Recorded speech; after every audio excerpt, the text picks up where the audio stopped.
Nilainya adalah 1.19 darab dengan 10 kuasa 6. Okey, jadi ini adalah untuk kecurunan graf. Okey. Jadi nak dapatkan pemalar Planck macam mana? H sama dengan ME bahagi dengan C. C ini apa? C ini adalah kelajuan cahaya. Okey, M ini adalah kecurunan yang awak dapat tadi. Okey, E ini adalah cas untuk satu elektron. Cas untuk satu elektron. Jadi awak dah darab, awak akan dapat nilai untuk H ini adalah pemalar Planck ini adalah 6.35 darab 10 kuasa negatif 34 Joule second. Jadi betul lah, itulah dia cara nak dapat pemalar Planck. Okey, mula kena cari kecurunan. Yang lain tu hanya hafal saja tak. Contohnya untuk cas satu elektron dengan kelajuan cahaya dalam vacuum. Dalam vacuum. Okey. Okey, yang ini yang boleh bertunjuk pada surat 197. Okey, surat 197. Okey, ini adalah kesan fotoelektrik. Ini cikgu dah ajar awak tadi. Yang pertama ialah, sebelum tu cikgu padam balik, cahaya merupakan satu jenis gelombang elektromagnet. Jadi kita pancarkan kepada logam. Apa akan jadi di sini ialah logam. Kalau kat sini negatif, jadi ini negatif. Jadi elektron akan terkeluar. Jadi elektron ini terkeluar, dipanggil kepada kesan fotoelektrik. Jadi elektron ini sebenarnya apa? Kesan elektron ini adalah negatif. Jadi dia akan tertarik kepada positif. Jadi kat sini jadi elektron mengalir. Jadi bacaan dekat sini sebab ini adalah arus. Arusnya merujuk kepada pengaliran elektron. Jadi pengaliran elektron. Jadi emitter terpesong. Jarum emitter akan deflect. Sebab apa? Sebab ada pengaliran elektron. Okey, itu sahaja. Okey, boleh faham cikgu dah ajar semualah. Okey, yang ini macam ini kita nak satu rumah yang mana? Yang ini yang macam ni. Ni satu rumah supaya elektron yang keluar ataupun fotoelektron. Bila elektron yang terkeluar tu dikenali sebagai fotoelektron. Fotoelektron ni kita tak nak dia keluar, jadi kita letak satu macam bekas. Okey. Okey.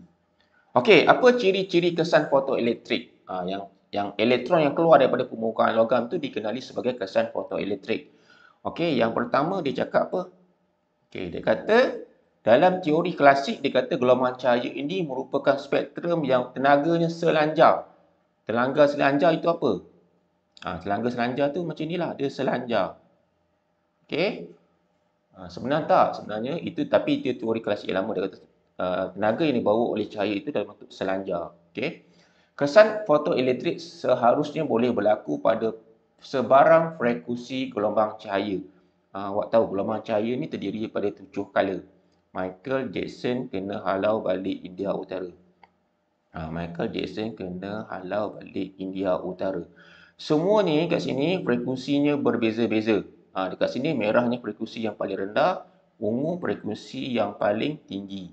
Okey, sebab lambdanya adalah paling rendah. Sebab frekuensi dengan lambda adalah hubungannya adalah berkadar songsang. Okey. Dekat sini adalah lambdanya yang paling tinggi. Okey. Ingat lambda dengan frekuensi hubungannya. Apa itu lambda? Lambda ni adalah panjang di antara puncak ke puncak. Ini adalah lambda. Lambda. Awak tahu kan varian terbaru virus COVID-19 adalah lambda ataupun lambda. Okey. Dia kata yang teori klasik yang lama dia kata kesan fotoelektrik ni boleh terasa pada semua frekuensi. Itu nombor 2. Okey, nombor 3, cahaya yang terang mempunyai tenaga yang tinggi dan boleh mengeluarkan elektron dengan lebih cepat. Dia kata cahaya yang terang tu menyebabkan dia kata ini yang klasik, dia kata dia boleh banyak mengeluarkan elektron ataupun fotoelektron daripada permukaan logam. Ini yang klasik cakap ya.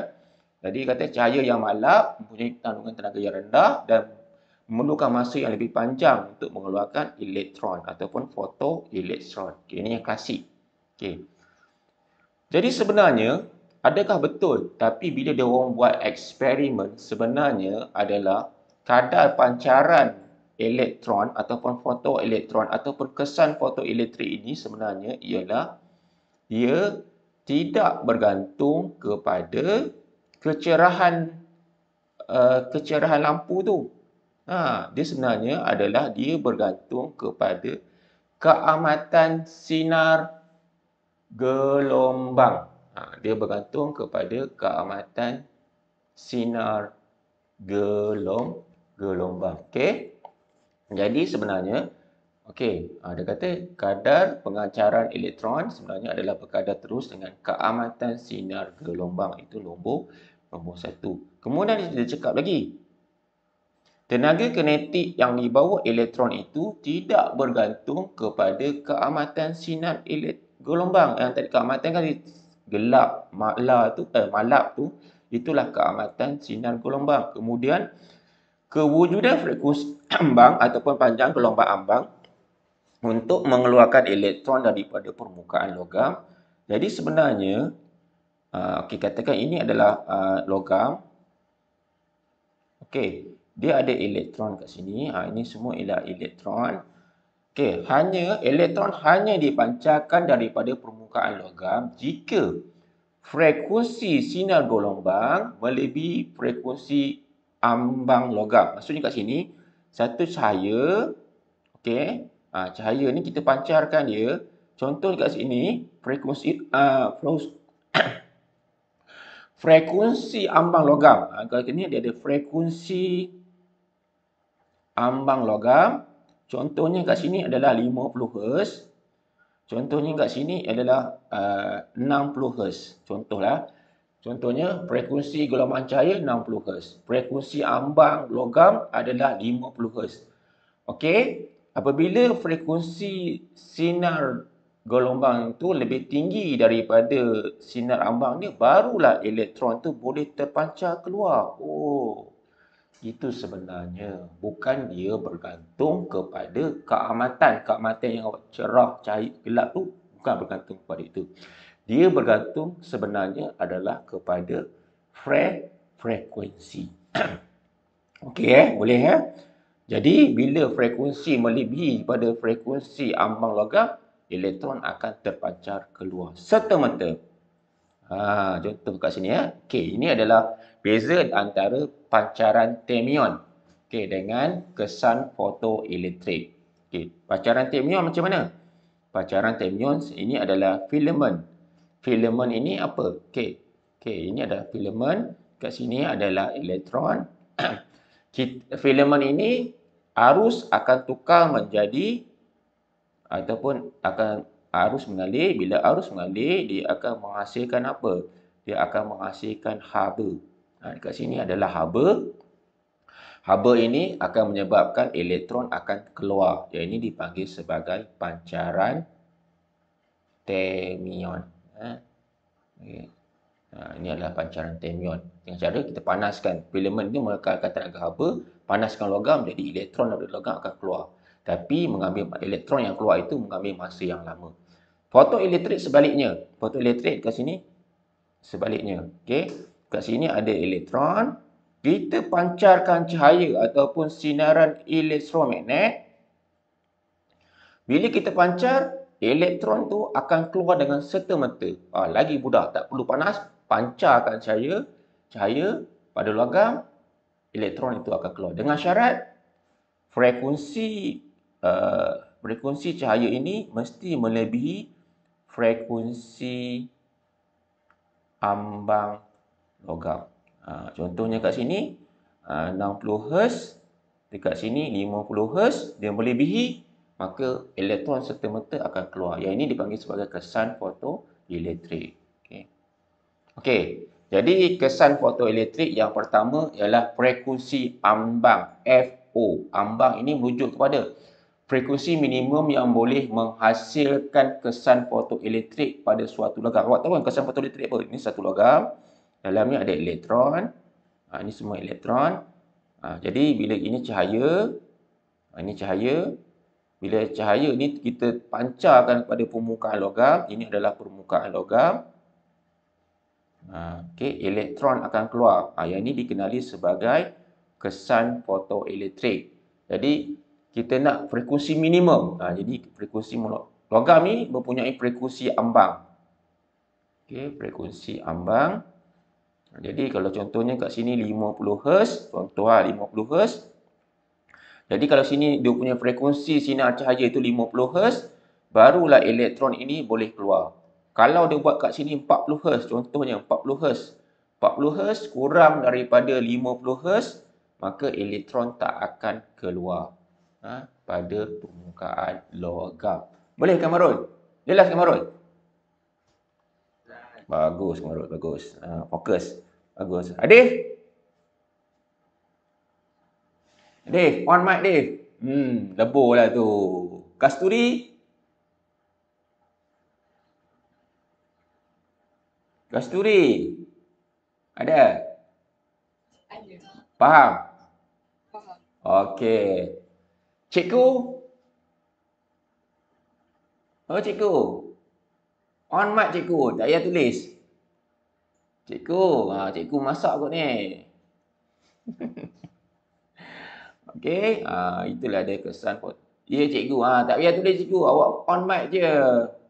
Cikgu pakai earphone, cikgu boleh dengar. Tak payah tu, on je mic. Okey? Mic bak cikgu. Okey, tak apalah. Okey. Okey, rujuk muka surat 197. Okey, inilah kesan-kesan fotoelektrik. Jadi yang pertama adalah apa maksud kesan fotoelektrik? Pengeluaran elektron dari permukaan logam. Dengan syarat dia mesti disinari oleh gelombang elektromagnet. Banyak elektromagnet ni awak tahu kan sebelum ni banyak. Dia ada daripada gelombang mikro, gelombang radio, radio, mikro, lagi cahaya tampak sampailah kepada sinar X-ray ataupun sinar X-ray yang ujung sekali lah kan. Betul lah, yang ujung sekali sinar X-ray. Kemudian frekuensi minimum untuk kita keluarkan elektron tu dikenali sebagai frekuensi ambang. Okey, jadi yang pertama syarat-syarat dia adalah frekuensi sinar gelombang mesti lebih tinggi daripada frekuensi ambang logam. Barulah elektron tu keluar daripada permukaan logam. Okey. Okey, itu nombor satu. Nombor dua, panjang gelombang mesti lebih kecil daripada panjang gelombang ambang logam. Contohnya kat sini Contoh contoh cikgu lukis. Contoh kat sini. Okey, ini cahaya. Okey, ini cahaya. Katakanlah cahaya ni, cahaya warna merah ini, lambdanya contohnya 200 nanometer. Okey, dekat sini ini logam. Okey, logam ni dia ada elektron. Okey, dia ada elektron. Okey, dia juga mempunyai apa? Panjang gelombang ambang logam. Okey, contohnya kat sini, lambdanya kat sini adalah 150 nanometer. Okey, mana yang lebih besar? Jadi kalau awak tengok kat sini, lambda cahaya lebih besar. Bila lambda cahaya lebih besar, apa akan jadi? Elektron akan tak keluar. Dia tak keluar, dia duduk stay dalam tu. Tapi kalaulah kita tukar satu cahaya ni lebih kurang 100 nanometer, 100 nanometer lebih rendah daripada 150 lambda ambang logam, barulah elektron akan keluar, dipanggil sebagai kesan fotoelektrik. Itulah dia. Berbanding dengan frekuensi. Frekuensi kena lebih besar, panjang gelombang lambda kena lebih kurang. Okey, jadi tenaga foton adalah lebih tinggi daripada fungsi kerja. Kita akan tengok itu apa itu fungsi kerja. Tenaga yang dibawa oleh gelombang cahaya adalah dalam bentuk diskrit. Apa diskrit? Diskrit ni petak-petak macam ni yang dikenali sebagai foton. Okey, buat tahu sebelum ni. Okey. Jadi ini boleh buat homework awak adalah 7.2, nanti kita masuk dalam Google Meet, okey, ataupun bukan Google Meet, Google Classroom. Okey. Okey, yang inilah cikgu rasa inilah ciri-ciri dia. Yang pertama, apa kesan fotoelektrik? Okey, yang pertama ialah maksudnya adalah pengeluaran elektron dari permukaan logam apabila ia disinari oleh gelombang elektromagnet. Okey, apa ciri-ciri kesan fotoelektrik? Yang pertama ialah arus fotoelektrik adalah berkadar terus dengan keamatan sinar gelombang. Itu nombor satu. Okey. Nombor dua, frekuensi minimum sinaran foton diperlukan untuk mengeluarkan elektron dari permukaan logam dikenali sebagai frekuensi ambang logam. Logam ni dia ada frekuensi minimum. supaya elektron itu boleh keluar dikenali sebagai frekuensi ambang logam. Okey. Tenaga kinetik dipancarkan oleh elektron itu tidak bergantung kepada keamatan sinar gelombang. Maksudnya keamatan tu bahasa mudahnya adalah cerah gelap. Cerah malap tu itulah dipanggil sebagai keamatan. Okey, jadi sebenarnya tenaga elektron yang tenaga kinetik yang dikeluarkan tu tidak bergantung kepada keamatan. Okey, ini nombor 3. Okey, nombor 4, elektron dipancarkan serta-merta daripada permukaan logam apabila dengan disinari oleh sinar gelombang dengan syarat pertama, frekuensi sinar elektromagnet itu mesti melebihi frekuensi ambang logam. Yang kedua, panjang gelombang sinar elektromagnet itu mesti lebih rendah daripada lambda ambang logam. Baru terhasillah kesan fotoelektrik. Okey? Boleh? Jadi kita tengok satu soalan kat sini supaya awak lebih jelas. Okey. Siapa nak baca kat sini? Elina. Cuba baca Elina soalan. Ada ke Elina kat sini? Kau masak Elina? Baca.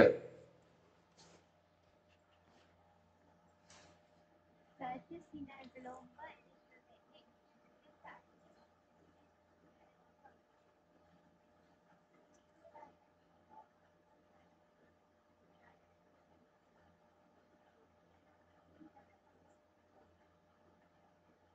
N tu apa nak Elina? N tu apa Elina?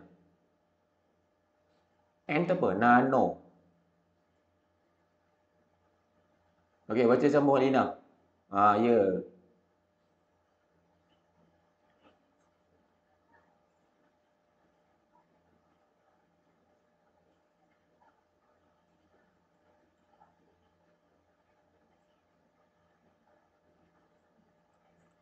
Awak orang Terengganu ke Nana? Kau Kelantan?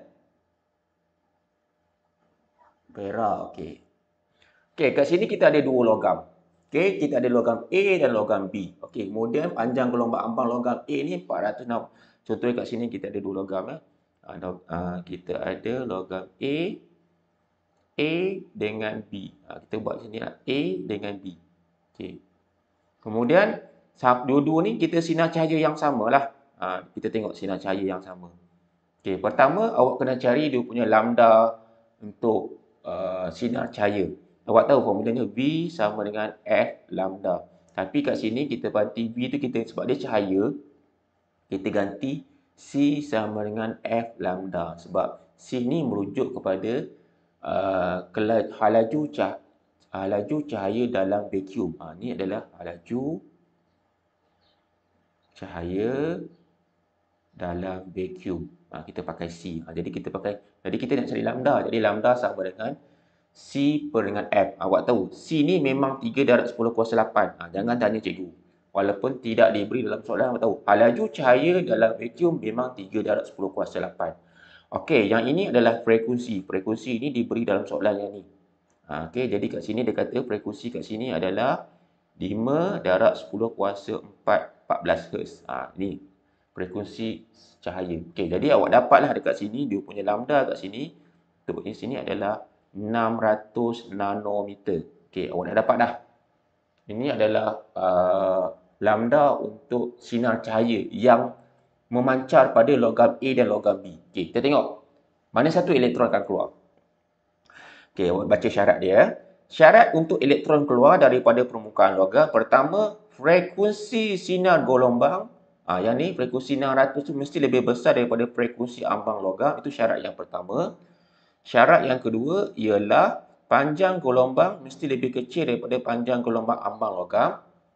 Yang ketiga adalah tenaga foton lebih besar daripada fungsi kerja. Okay, kita tengok logam A.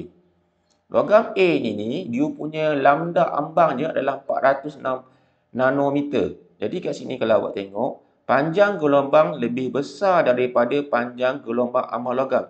Sebab gelombang ni yang dia pancar pada cahaya tu 600 nanometer. Jadi 600 nanometer lebih besar daripada 405 nanometer. Tak boleh. Kalau lebih besar, apa akan jadi?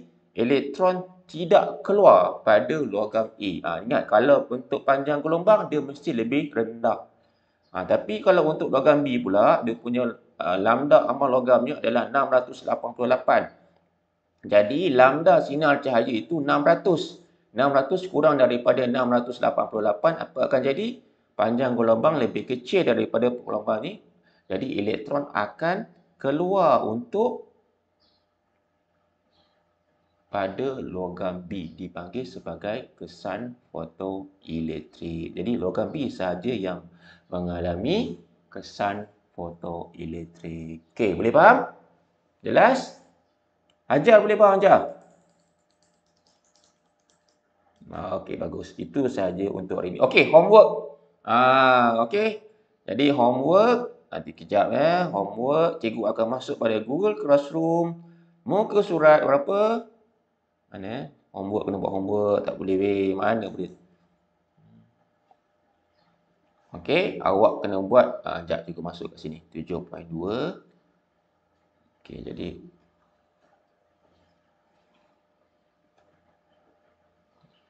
okey, homework adalah 7.2. Jadi nanti cikgu akan masuk pada Google Classroom. Homeworknya adalah 7.2, hantar sebelum esok. Pukul hari ni lah, 11.55. Okey, boleh? Itu saja untuk hari ini. Sekian, terima kasih. Assalamualaikum. Terima kasih semua. Sama-sama. Ya, sama-sama. Okey, sama-sama. Sama-sama.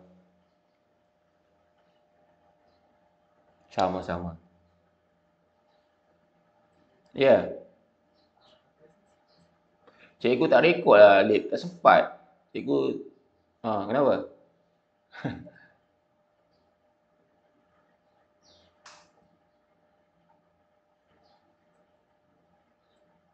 Ya ke? Tak apalah, cikgu akan bagi, tapi